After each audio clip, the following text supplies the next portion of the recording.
ნოჩი ადგილზე შტაბში იმყოფებოდით, გაიცანით ვითარებას, რა შეგიძლიათ გითხრათ ამ დროისთვის რა ეტაპზეა სტიქიის სალიკვიდაციო სამუშაოები? შტაბში ვიყავით, გუბერნატორისგან და მერისგან მივიღეთ ინფორმაცია სტიქიასთან დაკავშირებით. მუდმივ რეჟიმში გრძელდება სამუშაოები, ყველა სამსახურია ჩართული, მუნიციპალიტეტი, მმართველები, ჩვენი ორგანიზაცია, ახალგაზრდული ორგანიზაცია ასევე არის ჩართული, ეხმარებიან მოსახლეობას.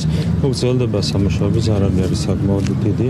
მთავარია, რომ დროზე მოგვარდეს ყველა ეს პრობლემა, რომელიც მოსახლეობას დაუდგამს სტიქიის გამო. ნახეთ, გრძელდება სამუშაოები და ყველაფერი გაგრძელდება იმისათვის, რომ მაქსიმალურად მალე გადაჭრას ამერიკული პრემიერთან დაკავშირებითაც გითხოთ, მისი ვიზიტი ამერიკაში გავრცელების ინფორმაციები პირადი ხარჯებით ითვლებოდა. რა შეგიძლიათ რომ გითხრათ ამასთან დაკავშირებით? თქვენ გახსოვთ, დიდი ხნის განმავლობაში ოპოზიცია ამტკიცებდა, რომ სააკაშვილის მიერ გაწეული ხარჯები არ იყო პრობლემა, ეს არ იყო დანაშაული.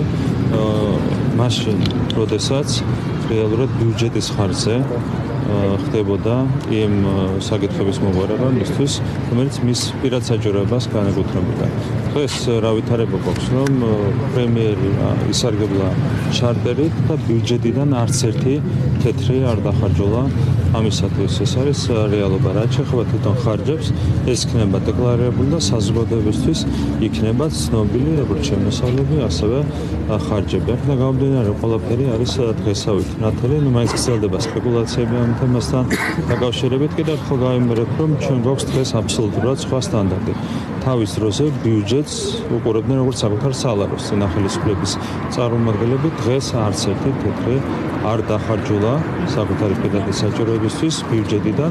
ეს იყო პრემიერის პირადი ხარჯი და ხარჯებთან დაკავშირებით ყველაფერი იქნება ასახული დეკლარაციაში. ეს თემა რომ მოვუწუროთ ბატონო, ამ ყველაფრის შემდეგ რაც გავრცელდა ეს ინფორმაცია ბატონო მამამუკა ხაზარაძემ გააკეთა განცხადება, რომ პროცედურები უნდა დაიწყოს პრემიერ-მინისტრის იმპიჩმენტისთვის, ეს განცხადებაც რომ შევაფასოთ. ეს არის სარიელი სპეკულაცია. მამუკა ხაზარაძეზე შეგახსენებთ, რომ ის ერთ-ერთი თანამონაწილე იყო ბიზნესის რეგეტის სქემაში, რომელიც წინა ხელისუფლების მიერ იყო მაშინ დანერგილი. არაფერი არც სასპეკულაციო არ არის ამ ყველაფერში, როდესაც პრემიერი საკუთარი ხარჯით მიემგზავრება საზღვარგარეთ. არც ერთი თეთრი არ დახარჯულა ბიუჯეტის ფული, შესაბამისად დანაშაულზე და მსგავსი ტიპის სპეკულაციებზე საერთოდ არ ღირს კომენტარის გაკეთება. პრეზიდენტის იმპიჩმენტთან დაკავშირებითაც გითხავთ, რა ეტაპზე ახლა პროცედურები, როდის გადაინაცვლებს პარლამენტიდან სასამართლოში და ასევე მოლოდინი თუ რჩება ისევ, რომ ოპოზიცია დაიწყებს ვაჭრობას სააკაშვილის თემით პრემიერთან. რეგლამენტის შესაბამისად ხვალ გაიმართება საპროცედურო საკითხთა კომიტეტის სხდომა, რის შემდეგაც უკვე ხვალვე გაიგზავნება დოკუმენტაცია, წარდგენება საკონსტიტუციო სასამართლოში და აქედან ერთი თვის განმავლობაში საკონსტიტუციო სასამართლომ უნდა წარუდგინოს საზოგადოება საკუთარი დასკვნა, პარლამენტს უნდა წარუდგინოს საკუთარი დასკვნა. რა თქმა უნდა, ჩვენ დავალოდებით ამ დასკვნას და ამის შემდეგ აღწევდება უკვე პროცედურები.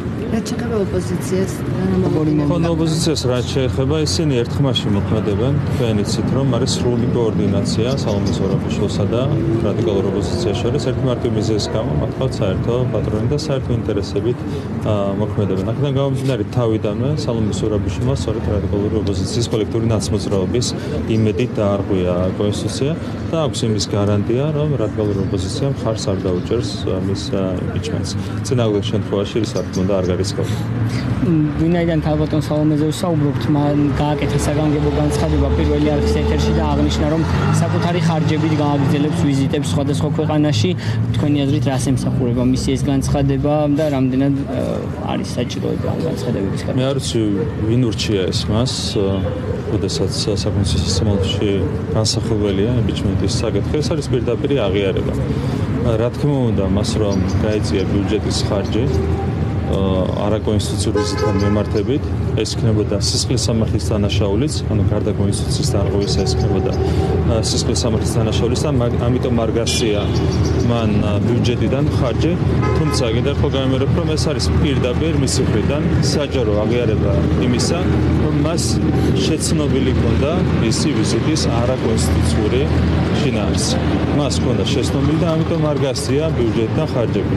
შესაბამისად ეს ხო ძალიან კარგი საჩუქრია საკითხი საკონსტიტუციო სასამართლოში პროცესის წინ მან პირდაპირ აღიარებითი ჩვენება მისცა სასამართლოს იმასთან დაკავშირებით, რომ ის განზრახ არ ღვივდა კონსტიტუციას, რომ არ ღვივდა ის სადაც დღესავით ნათელია, მაგრამ მან მისცა პირდაპირ ჩვენება საკონსტიტუციო სასამართლოს იმასთან დაკავშირებით, რომ ის განზრახ შეგნებულად მიზანმიმართულად არ ღვივდა კონსტიტუციას და ასევე მან პირობა დადო, რომ გააგრძელებს კონსტიტუციის უხეშტარღვას, რაც რა თქმა უნდა შემაშფოთებელია, პრეზიდენტი უნდა იყოს პირველი, ვინც იცავს კონსტიტუციას, როდესაც ის ასე აცხადებს პირდაპირ რომ გააგრძელებს კონსტიტუციის უხეშტარღვას, ეს რა თქმა უნდა სრულად მიუღებელია. და ბოლო სტატუსთან დაკავშირებით საკმაოდ მნიშვნელოვანი ვიზიტს უმასპინძლა საქართველომ, რომელზეც უნდა განხილულიყო რამდენად მზად ვართ ამ სტატუსის მისაღებად, შემდგომში გაკეთდა საერთო განცხადებებიც, როგორია მოლოდინები ამ განცხადებების შემდეგ, რას ველოდებით და ელოდებით თუ არა რომ საქართველო მიიღებს სტატუსს.